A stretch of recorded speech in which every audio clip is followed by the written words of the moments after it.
5:30 மணிக்கு ஆஃபீஸ்க்கு வரேன்னு சொன்னான், இன்னும் வரல. எனக்கு 6:30 மணிக்கு கிளைண்ட் மீட்டிங் வேற இருக்கு. இவன் எப்போ வந்து நம்ம எப்போ பேசி ஏதோ பிரச்சனைன்னு வேற சொன்னானே. இவனை வச்சு நான் என்ன பண்ண போறேனோ தெரியல. ஃபோனாவது பண்ணி பார்ப்போமா?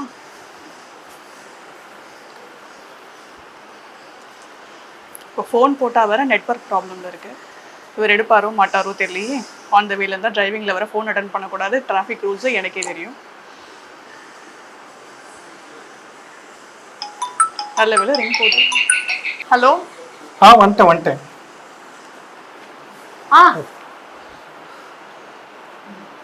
வாங்க வாங்க, உங்களை பற்றி தான் பெருமையாக பேசிட்டு இருந்தேன். பிஸியோ? அந்த அளவுக்கு நாங்கள் ஒன்றும் அவ்வளோ பெரிய ஆள் இல்லையே. சரி, வந்தது லேட்டு. ஏற்கனவே ஃபோனில் ரொம்ப டென்ஷனாக பேசினேன். என்னாச்சு, என்ன பிரச்சனை? இதுதான் பிரச்சனை. 10 ரூபாயில்? ஆமாம், 10 ரூபாய் நோட்டில் இல்லை, இந்த 10 ரூபாய் காசில் பிரச்சனை. இதுக்கு என்ன இது? 10 ரூபாயில் பிரச்சனையா? ஆமாம், 10 ரூபா பிரச்சனை நாட்டில் பெரும் பிரச்சனை இருக்குது. சென்னைக்குள்ளே இந்த 10 ரூபா செல்லுது. சென்னையை தாண்டுனா இந்த 10 ரூபா எங்கேயும் செல்ல மாட்டேங்குது. ஏன்? உனக்கும் இந்த மாதிரி நடந்திருக்கா? இப்போ உங்களுக்கும் நடந்திருக்கா? இது நடக்கலைன்னா தான் நம்ம தமிழ்நாட்டில் இல்லைன்னு அர்த்தம். உனக்கு என்னாச்சு? நாமக்கல்ல போயிட்டு ஒரு கடையில் கொடுத்தேன். அங்கே இருக்க எந்த கடையிலுமே இந்த 10 ரூபாயை வாங்க மாட்டேன்றாங்க. எது கேட்டாலும் செல்லாதுனால ஆர்பிஐ வந்துட்டு அச்சடிச்சு கொடுத்த ஒரு காயின் எப்படி வந்துட்டு சென்னைக்குள்ள மட்டும் செல்லுது, இந்தியாவில் மற்ற பகுதியில் செல்லுது, தமிழ்நாட்டில் சென்னை தவிர எந்த இடத்துல செல்ல மாட்டேங்குது? ஏன்? பாருங்க, ஆர்பிஐல 2005ல ஆரம்பிச்சாங்க. இன்ஃபேக்ட் இந்தியாலேயே 2வது ஹையஸ்ட் டினாமினேஷன் இருக்கிற காயின் இதுதான். இந்த காயின் வந்து முதல்ல 2005ல மின்ட் பண்ணாங்க. இப்போ 2019ல வந்து மின்ட் பண்ணிட்டு இருக்காங்க. லா வந்து எல்லாருக்கும் ஈக்குவல் தான். இது செல்ல வைக்க வேண்டியது அவங்கவுங்க கையில் இருக்குது. நம்ம சொன்னாலும் அவங்கவுங்களுக்கு அந்தந்த நேரத்தில் புரியறது இல்லை. இப்போ வந்து யாராவது உங்ககிட்ட ஆர்பிஐல சரி நீங்கள் தான் புரிய வைக்கணும். இப்போ 10 ரூபாய் காயின் வந்து அக்செப்ட் பண்ணலாம், இந்தியாவில் தான் இருக்குது அப்படின்னு கைட்லைன்ஸ் வந்து தெளிவாக கொடுத்துருக்காங்க. சில பத்திரிகையிலையும் ஒவ்வொரு தடவையும் நம்ம கொடுத்துட்டு தான் இருக்காங்க. நம்ம வந்து விழிப்புணர்வு ஏற்படுத்தணும். இது அவங்கவுங்க கையில் தான் இருக்குது. இப்போ நான் உங்கள் கையில் கொடுக்குறேன், இதை நீங்கள் விழிப்புணர்வு ஏற்படுத்தணும். சரி, இப்போ இந்த 10 ரூபா காயின் ஒருத்தர் வந்துட்டு கடையில் வாங்கலினாக்கா அவர்களுக்கு என்ன சட்ட ரீதியாக அவங்களுக்கு என்ன தண்டனை கிடைக்கும்? சரி, உனக்கே தெரியும். இப்போ முன்னாடி வந்து ஐபிசி, சிஆர்பிசி, அதாவது Indian penal code, criminal procedure code தான் இருந்தது.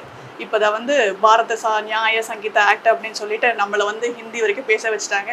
இப்போ வந்து என்னன்னா, உனக்கு என்ன பிரச்சனை, இது என்ன, இப்போ இதோட பனிஷ்மெண்ட் என்னன்னு தெரியணும். இங்கே பாரு, முன்னாடி வந்து section 188 of Indian penal code.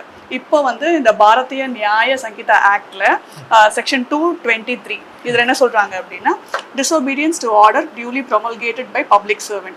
Whoever knowing that by an order promulgated by a public servant lawfully empowered to promulgate such order is directed to abstain from a certain act or to take certain order with certain property in his possession or under his management disobeys such with direction shall, if such disobedience causes or tends to cause obstruction, annoyance or injury or risk of obstruction. புரிஞ்சதுன்னா புரிஞ்சதுன்னு சொல்லு. இது வந்துட்டு பாத்தீங்கன்னா நாம வந்துட்டு சாதாரணமா வியாபாரம் பண்ற ஒருத்தருக்கு சட்ட ரீதியான எந்த ஒரு விஷயத்தையும் இது பண்ணும் சாதாரண மக்களுக்கு. பத்திரிகையாளர் உங்களுக்கு 4 விஷயம் தெரியும்னு நினைச்சு நான் சொல்லிட்டேன். தப்பு தான்.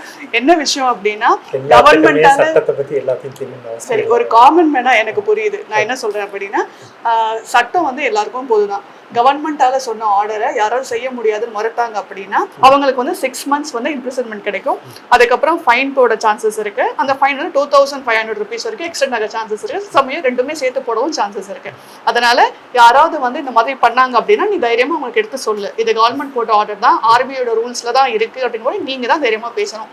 நாங்களும் பேசிட்டு தான் இருக்கோம், நீங்களும் சேர்ந்து பேசணும். பேசுறது பேசுறோம், ஆனாலும் அவங்க வந்துட்டு வாங்க மாட்டாங்க. ஏன்னா இப்போ ஒரு கடைக்காரர் இந்த 10 ரூபாய் வாங்கிட்டா அந்த ஊர்ல இதை யாராவது ஒருத்தர் வாங்கணும்.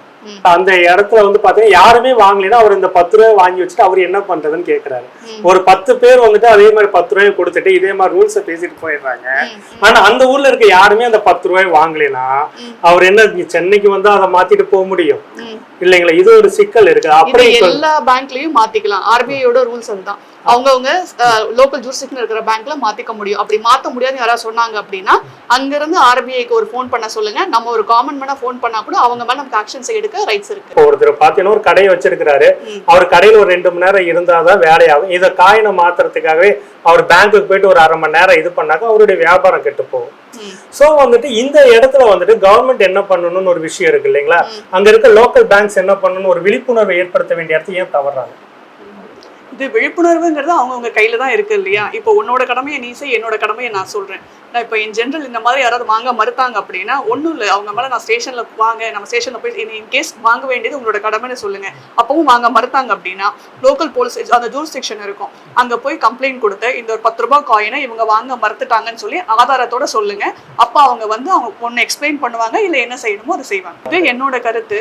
இப்போ நீ என்ன சொல்லு, உன் மைண்ட்ல என்ன இருக்கு? இதுல வந்து பாத்தீங்கன்னா கம்பல்சரி விழிப்புணர்வு ஏற்படுத்த வேண்டியது அரசாங்கம், ஆர்பிஐ மற்றும் பேங்க்ஸோட, லோக்கல்ல இருக்க பேங்க்ஸோட கடமை. அப்படிங்குள்ள வந்து பாத்தீங்கன்னாக்கா ஆர்பிஐ வந்துட்டு என்ன பண்றாங்க, ஒரு சர்க்குலரை வந்து கொடுக்குறாங்க, இந்த மாதிரி செல்லுன்னு சொல்லிட்டு அவங்க ஒரு சர்க்குலர் கொடுத்துட்றாங்க. இதை வாங்க மட்டும் உங்களுக்கு பெனால்ட்டி கொடுப்போம், இல்லைன்னா வந்து பாத்தீங்கன்னாக்கா உங்களுக்கு பனிஷ்மெண்ட்ஸ் வந்துட்டு கொடுப்போம், பிரிசன் பனிஷ்மெண்ட் அது இதுன்னு சொல்றாங்க. சட்டம் அது வந்து சொல்லுது. ஆனா இது தப்பு. இதை வந்துட்டு அரசாங்கத்தால் வெளியிடப்பட்ட ஒரு நாணயத்தை வாங்க மறுக்கிறது தப்புன்னு சொல்லிட்டு விழிப்புணர்வு அந்தந்த லோக்கல் இருக்க பேங்க்ஸ் வந்துட்டு பண்ணலாம். பொதுவா மக்கள் கூட வேண்டிய இடங்கள்ல, கோயில்கள், கடைத்தெருகள், பஸ் ஸ்டாண்டு, இந்த இடத்துலலாம் ஒரு கட்டோட்டோ ஒரு ஃபிளெக்ஸோ வச்சு கம்பல்சரி வந்துட்டு பாத்தீங்கன்னாக்கா 10 ரூபா நாணயம் வந்து செல்லுன்ற மாதிரி ஒரு விளம்பரத்தை வைக்கலாம். ஒவ்வொரு கடைகள்ல 10 ரூபாய் நாணயம் வாங்கப்படும் சொல்லிட்டு கட்டாயப்படுத்தி அந்த ஊர்ல இருக்க மாநகராட்சி ஏன் வந்துட்டு ஒரு போர்டை வைக்க சொல்லக்கூடாது? நல்ல ஐடியா தான். 2 பேரும் சேர்த்து தான் பண்ணணும். அண்ட் பாக்குற நீங்களும் சேர்த்து பண்ணணும். சரி, மறக்காம போகும்போது அந்த 10 ரூபாய் ஃபீஸா கொடுத்துட்டு போகும். 10 ரூபாய் இங்கேயாவது செல்லுது. நான் வாங்கிக்கிறேன், கவலைப்படாது. இந்த 10 ரூபாய் இங்கதான் செல்லுது.